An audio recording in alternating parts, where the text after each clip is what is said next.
ಯೋ WhatsApp guys ಎಲ್ಲ ಹೆಂಗಿದ್ದೀರಿ? ನಾನಂತೂ ಸಖತ್ತಾಗಿದ್ದೀನಿ, ನೀವೆಲ್ಲ ಚೆನ್ನಾಗಿದ್ದೀರಾ ಅಂತ ಅಂದ್ಕೊಂಡಿದ್ದೀನಿ. ಮತ್ತು ಇವತ್ತಿನ ಒಂದು ಈ ವಿಡಿಯೋದಲ್ಲಿ ನಾವು ಬಿಜಾಪುರದಲ್ಲಿ ಇರ್ತಕ್ಕಂಥ ಒಂದು ಐತಿಹಾಸಿಕ ಸ್ಥಳ ಆಗಿರ್ತಕ್ಕಂಥ ಅಸಾರ್ ಮಹಲನ್ನು ನೋಡೋದಕ್ಕೆ ಬಂದಿದ್ದೀವಿ. ಬನ್ನಿ, ಇವತ್ತಿನ ಈ ವಿಡಿಯೋದಲ್ಲಿ ಅಸಾರ್ ಮಹಲ್ನ ಸಂಪೂರ್ಣ ಮಾಹಿತಿಯನ್ನು ಕೊಡಲಿದ್ದೇವೆ.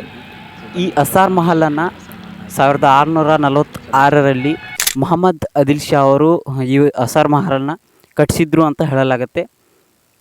ಈ ಒಂದು ಅಸಾರ್ ಮಹಲನ್ನು ಯಾಕೆ ಕಟ್ಟಿದ್ರು ಅಂತಂದರೆ, ಅವರು ಈ ಒಂದು ಅಸಾರ್ ಮಹಲನ್ನು ಇಲ್ಲಿ ನ್ಯಾಯಾಲಯನ್ನಾಗಿ ಯೂಸ್ ಮಾಡ್ತಿದ್ರು. ಆ ಒಂದು ಸಂದರ್ಭದಲ್ಲಿ ಸುಮಾರು 500 ವರ್ಷಗಳ 600 ವರ್ಷಗಳ ಹಿಂದೆ ಈ ಒಂದು ಅಸಾರ್ ಮಹಲನ್ನು ಮೊಹಮ್ಮದ್ ಆದಿಲ್ ಶಾ ಅವರು ತಮ್ಮ ರಾಜ್ಯದಲ್ಲಿ ಅಂದರೆ ತಮ್ಮ ಒಂದು ಸಾಮ್ರಾಜ್ಯದಲ್ಲಿ ನ್ಯಾಯಾಲಯವನ್ನಾಗಿ ಯೂಸ್ ಮಾಡ್ತಿದ್ರು ಅಂತ ಹೇಳಲಾಗುತ್ತೆ. ಸೊ ಬನ್ನಿ, ಇವತ್ತಿನ ವಿಡಿಯೋದಲ್ಲಿ ಈ ಒಂದು ಅಸಾರ್ ಮಹಲ್ನ ಕಂಪ್ಲೀಟ್ ಮಾಹಿತಿಯನ್ನು ಕೊಡ್ತೀನಿ. So let's begin. So friends, finally ನೀವಿಲ್ಲಿ ನೋಡ್ತಿರ್ಬೋದು, ಈ ಒಂದು ಬಾಗಿಲು ಏನಿದೆಯಲ್ಲ, ದ್ವಾರವಾದ ಬಾಗಿಲು.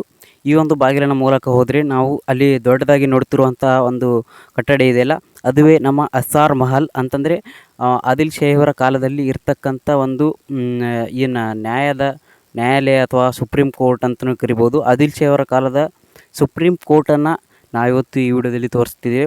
ಸೊ ವಿಡಿಯೋ ಇಷ್ಟ ಆದರೆ ಲೈಕ್ ಕೊಡಿ, ಚಾನಲ್ಗೆ ಹೊಸಬರಾಗಿದ್ದರೆ ದಯವಿಟ್ಟು ಸಬ್ಸ್ಕ್ರೈಬ್ ಮಾಡ್ಕೊಳ್ಳಿ, ಮತ್ತು ಈ ಒಂದು ವಿಡಿಯೋನ ಕಂಪ್ಲೀಟಾಗಿ ವಾಚ್ ಮಾಡಿ. ಸೊ ಹೋಗೋಣ ಮುಂದ್ಗಡೆ. ದೊಡ್ಡದಾಗಿ ಈ ಕಡೆ ಏನೋ ಪ್ರದೇಶ ಇದೆ, ಫುಲ್ಲು ಮುಂದ್ಗಡೆ ಬಿಟ್ಟಿದ್ದಾರೆ. ದೊಡ್ಡದಾಗಿರ್ತಕ್ಕಂಥ ಕಟ್ಟಡ ಇದೆ, ಸಣ್ಣ ಕಟ್ಟಡ ಏನಲ್ಲ ಇದು, ಫುಲ್ ದೊಡ್ಡದಿದೆ ನೋಡಿ. ಮೇಲ್ಗಡೆ ಹೈಟಾಗಿ ಕಟ್ಟಿದ್ದಾರೆ. ಯಾವ ಥರ ಕಟ್ತಿದ್ರು, ಅವರ ಟೆಕ್ನಾಲಜಿ ಏನಿತ್ತು, ಏನು ತೊಗೊಂಡು ಕಟ್ತಿದ್ರು ಗೊತ್ತಿಲ್ಲ. ಮತ್ತು ನೀವಿಲ್ಲಿ ಪ್ರಮುಖವಾಗಿ ನೋಡ್ಬೋದು, ಒಂದು ಮುಂದ್ಗಡೆ ಇರ್ತಕ್ಕಂಥ ಒಂದು ನೀರಿನ ಒಂದು ತೊಟ್ಟಿ ಥರ ಕಟ್ಟಿದ್ದಾರಲ್ಲ, ಈ ಒಂದು ತೊಟ್ಟೆಗಳು ಬೇರೆ ಬೇರೆ ಒಂದು ಸ್ಮಾರಕಗಳಿದಾವಲ್ಲ, ಅವು ಎಲ್ಲ ಸ್ಮಾರಕಗಳ ಮುಂದೆನೂ ಇದ್ದಾವೆ, ಇಲ್ಲಿ ಅಷ್ಟೇ ಅಲ್ಲದೆ. ಮತ್ತು ಇಲ್ಲಿ ಕೆಲವೊಂದಿಷ್ಟು ಹಳೆಯ ಕಾಲದ ಒಂದು ಹಳೆ ಕಟ್ಟಡಗಳನ್ನು ಕೂಡ ನಾವಿಲ್ಲಿ ನೋಡ್ಬೋದು. ಮೇಲ್ಗಡೆ ಒಂದು ತೊಟ್ಟಿ ಮಾಡಿದ್ದಾರೆ, ಕೆಳಗಡೆ ಒಂದು ದೊಡ್ಡ ತೊಟ್ಟಿ ಥರ ಇದೆ. ಇದರಲ್ಲಿ ನೀರು ತುಂಬಿಕೊಂಡಿದೆ. ಇದು ಮಳೆಗಾಲದಲ್ಲಿ ತುಂಬ ತುಂಬಿಕೊಂಡಿರುತ್ತೆ, ಈಗ ಬೇಸಿಗೆ ಇರೋದ್ರಿಂದ ತುಂಬಿಕೊಂಡಿಲ್ಲ. ಜಸ್ಟ್ ಇವಾಗ ಈ ಒಂದು ವಿಡಿಯೋವನ್ನು ಶೂಟ್ ಮಾಡ್ತಿರೋದು ಯಾವಾಗ ಅಂತಂದರೆ ಇದು ಮಾರ್ಚಲ್ಲಿ. ಸೊ ಆ ಒಂದು ಕಾರಣದಿಂದ ಇಲ್ಲಿ ಹೆಚ್ಚಿನ ನೀರು ನಮಗೆ ಕಾಣ್ತಾ ಇಲ್ಲ. ಇದೇ ನೀರು, ಬಟ್ ಅಷ್ಟೊಂದಿಲ್ಲ.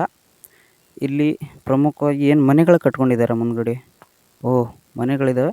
ಬಟ್ ಈ ಕಡೆ ಇಲ್ಲಿ ನೀವು ಪ್ರಮುಖವಾಗಿ ನೋಡ್ತಿರುವಂತಹ ದೊಡ್ಡ ಒಂದು ಸ್ಥಳ ಅಂತಂದರೆ, ಸ್ಥಳ ಏನಲ್ಲ, ಇದು ಸ್ಮಾರಕ. ಸೊ ಈ ಒಂದು ಸ್ಮಾರಕ ಆದಿಲ್ ಶಾ ಅವರ ಮೊಹಮ್ಮದ್ ಆದಿಲ್ ಶಾ ಆಗಿರ್ತಕ್ಕಂಥವರು ಕಟ್ಟಿರುವಂತಹ ಕಟ್ಟಡ ಇದು.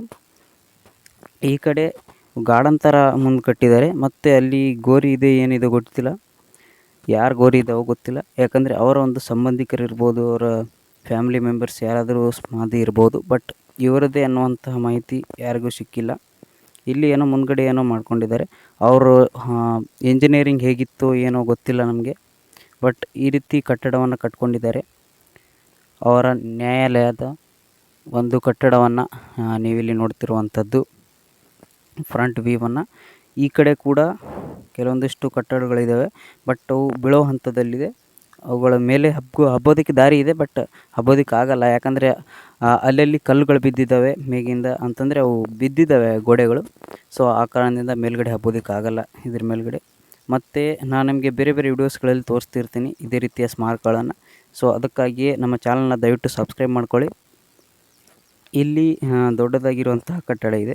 ಇದರಲ್ಲಿ ಏನು ಮಾಡ್ತಿದ್ರೋ ಗೊತ್ತಿಲ್ಲ, ಬಟ್ ಈ ಕಡೆ ಇರುವಂಥದ್ದು ಈ ಒಂದು ಸುಪ್ರೀಂ ಕೋರ್ಟ್ ಥರ ಕೆಲಸ ಮಾಡ್ತಿದ್ರು ಅಂತ ಹೇಳಲಾಗುತ್ತೆ. ಆದಿಲ್ ಶಾ ಅವರ ಒಂದು ಕಾಲದಲ್ಲಿ ಈ ಒಂದು ಏನು ಕಟ್ಟಡ ಇದೆಯಲ್ಲ ಸುಪ್ರೀಂ ಕೋರ್ಟ್, ಇದರ ಹಿಂದೆ ಒಂದು ದೊಡ್ಡ ಕಂದರ ಥರ ಮಾಡಿದ್ದಾರೆ. ಜಲಕಂದರ ಏನೋ ಅಂತಾರೆ ಇದಕ್ಕೆ.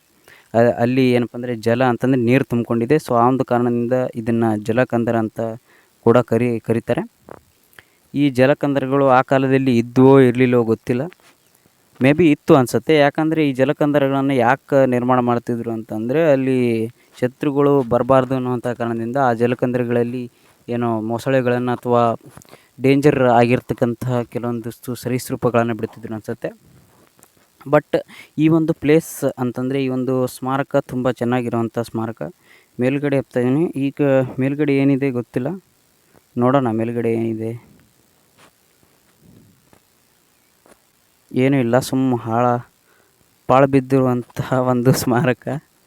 ಆದರೂ ಕೂಡ ಸುಮಾರು 400-500 ವರ್ಷಗಳ ಹಿಂದಿನ ಒಂದು ಸ್ಮಾರಕ ಈಗಲೂ ಇದೆ ಅಂತಂದರೆ ಅದೊಂಥರ ಭಾಳಷ್ಟು ವರ್ಷ ತಾಳಿಕೆಗೆ ಬಂದಿದೆ ಅಂತ ನಾವು ಹೇಳ್ಬೋದು ಇದನ್ನು. ಬಟ್ ಈಗ ಇರುವಂಥದ್ದು ಸ್ವಲ್ಪ ಇದು ಪಾಳು ಬಿದ್ದಿದೆ. ಆದರೂ ಕೂಡ ASI ಅವರು ಇದನ್ನು ಮೇಂಟೆನೆನ್ಸ್ ಮಾಡುವಂಥದ್ದು ಈಗಲೂ ಕೂಡ ASI ಅವರ ಕೈಯಲ್ಲಿ ಇದೆ. ಇದು ಆರ್ಕಿಯಾಲಜಿ ಸರ್ವೆ ಆಫ್ ಇಂಡಿಯಾ ಏನಿದೆಯಲ್ಲ ಆ ಒಂದು ಡಿಪಾರ್ಟ್ಮೆಂಟ್ನ ಕೆಳಗಡೆ ಬರೋದು. ಈ ಫ್ರಂಟ್ ವ್ಯೂವನ್ನು ನೀವಿಲ್ಲಿ ನೋಡ್ಬೋದು ಯಾವ ರೀತಿ ಇದೆ ಅಂತ. ಸೊ ಫ್ರೆಂಡ್ಸ್, ಇದಾಗಿತ್ತು ಇವತ್ತಿನ ಈ ವಿಡಿಯೋ ನಿಮಗೆ ಇಷ್ಟ ಆಗಿದರೆ ದಯವಿಟ್ಟು ವಿಡಿಯೋಗೆ ಒಂದು ಲೈಕ್ ಕೊಟ್ಟು ನಮ್ಮ ಚಾನಲನ್ನು ಸಬ್ಸ್ಕ್ರೈಬ್ ಮಾಡೋದನ್ನು ಮರಿಬೇಡಿ. ಹಾಗೆ ನಿಮ್ಮ ಫ್ರೆಂಡ್ಸ್ ಆ್ಯಂಡ್ ಫ್ಯಾಮಿಲಿ ಜೊತೆ ಶೇರ್ ಕೂಡ ಮಾಡ್ಕೊಳ್ಳಿ. Thanks for watching.